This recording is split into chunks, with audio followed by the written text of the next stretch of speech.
முபாரக்கான இந்த அமர்வில் கூடியிருக்கக்கூடிய மார்க்க அறிஞர்களே, பெரியோர்களே, தாய்மார்களே, சகோதர சகோதரிகள், திருக்குறானில் வந்திருக்கக்கூடிய துவாக்களும் அதனுடைய விளக்கங்களும் என்ற தலைப்பிலே இன்றைக்கு ஒரு நூல் வெளியிடப்படுகிறது.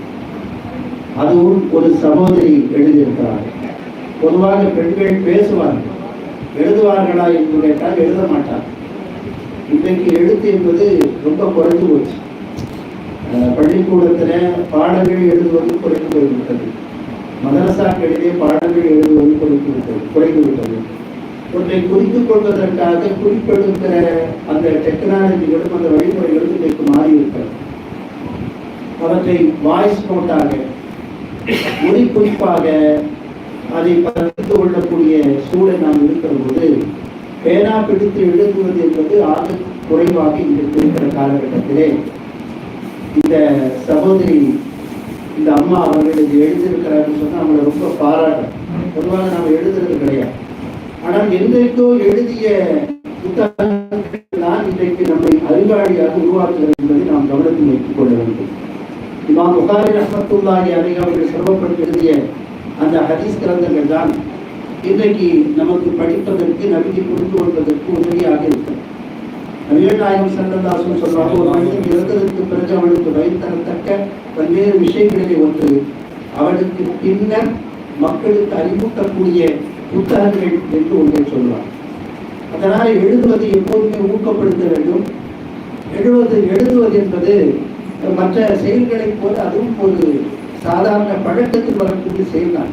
சோம்பேறித்தனத்தால் நாம் எழுதுவது கிடையாது.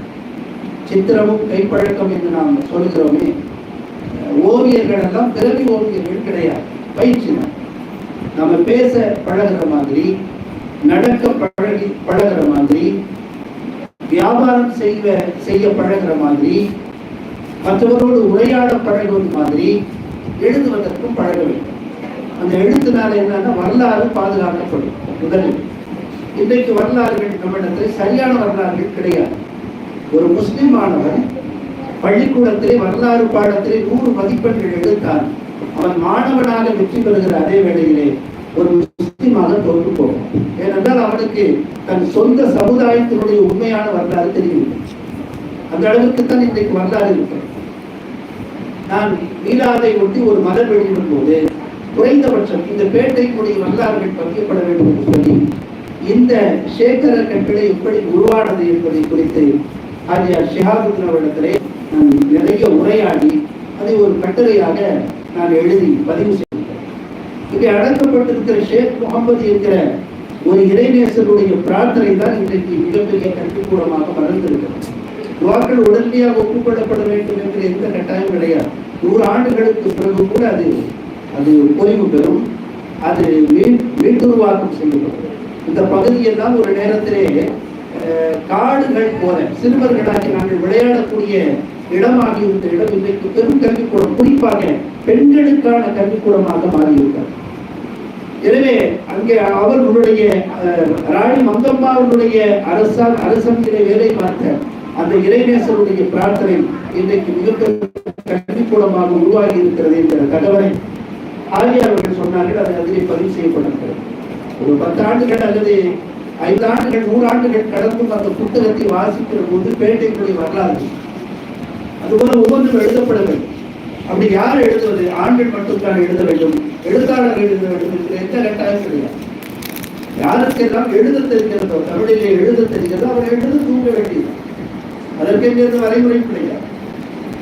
நம்முடைய ரயில்வே அணி என்று சொல்வார்கள். ஒரு சகோதரர் இறந்து போய்விட்டார், 1வது கருத்து தருகிறார். அவர் திருக்குறானுடைய அத்தியாயங்கள், திருக்குறானுடைய கருத்துக்கள் என்று சொல்லி அவருடைய ஓய்வு நேரத்தில் எழுதிக்கொண்டே இருந்தார். அது முழுமை பெறும் அந்த சமயத்தில் அவர் வயோதிகத்துக்கான இறந்து போய்விட்டார். அதற்கு பிறகு அதனுடைய வாரத்தில் மார்க்க இடத்துல இதை கொண்டு வந்து எங்க அத்தா இப்படி எழுதிட்டு இருந்தாங்க, இதை முடிவுறாமல் நிறுத்திவிட்டது, இதை எப்படியாவது வெளியே கொண்டு வர வேண்டும் என்று சொன்னார்கள். அதை பார்த்தால் அவ்வளவு அற்புதமான விஷயம். உதாரணமாக சூரத்துல் நஸ்ர் என்கிற அத்தியாயம், இந்த அத்தியாயத்துக்கு ஏன் அல்லாஹ் சுப்ஹானஹு வ தஆலா நஸ்ர் என்று கொடுத்தான்? இதை படித்த போது எனக்கு என்ன உணர்வு ஏற்பட்டது என்றெல்லாம் அவர் டைரியிலே குறித்து வைத்திருந்ததை அதையெல்லாம் சேகரித்து ஒரு புத்தகமாக அவருடைய நினைவு நாளிலே நாம் வெளியிட்டோம். அதுபோல இந்த சகோதரி திருக்குறானை படித்ததோடு இல்லாமல் படிக்கும்போது ஒரு உணர்வு, ஒரு காட்சி பார்க்கும்போது நமக்கு ஒரு உணர்வு தோன்றும் இல்லையா? உலகத்தில் அது மட்டும் யூனிக், வேற யாரும் அது தோன்றாது. அதான் ஸ்பெஷல்.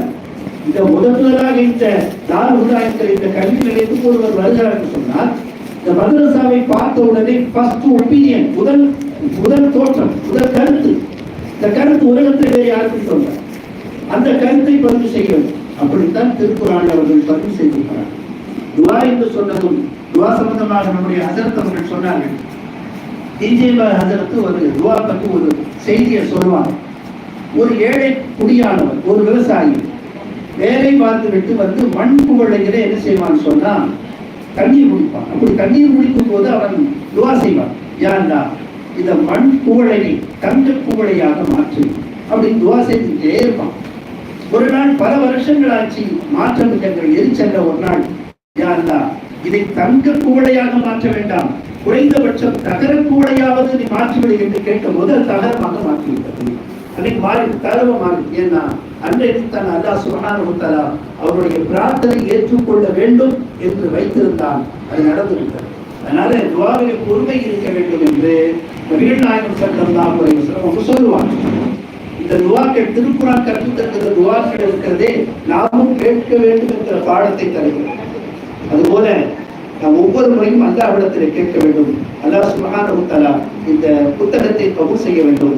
எழுதிய ஆசிரியருக்கு நல்ல உடல் ஆரோக்கியத்தை கொடுத்து, நல்ல சிந்தனை வளத்தை கொடுத்து, இந்த மஜ்லிஸ் ஒரு இன்ஸ்பிரேஷனாக, இதுவரைக்கும் எழுதாத எத்தனையோ தாய்மார்கள் இருக்கிறார்கள். அவர்கள் தன் வீட்டு கதைகளை எழுதினாலே குடும்பத்தில் யார் பெரியவர்கள், என்ன வேலை செய்தாங்க, அவர்கள் இந்த சமுதாயத்திற்கு எந்த வகையில் பாடுபட்டார்கள், இந்த குடும்பத்தை நிலைநாட்டுவதற்கு என்னெல்லாம் செய்தார்கள் என்று அங்கிருந்து வரலாறுகளை துவக்கி எழுதி பதிவு செய்து வைத்தாலே போதுமானது.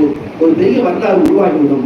இந்த மஜ்லிஸை அல்லாஹ் சுப்ஹானஹு வ தஆலா இங்கே இருக்கக்கூடிய எல்லா மக்களுக்கும் ஒரு இன்ஸ்பிரேஷனாக, ஒரு தாக்கத்தை உருவாக்கக்கூடிய நிகழ்வாக மாற்றி தர வேண்டும் என்று துவா செய்து வாய்ப்புக்கு நன்றி கூடிய வார்த்தைகளை நிறைவு செய்கிறேன்.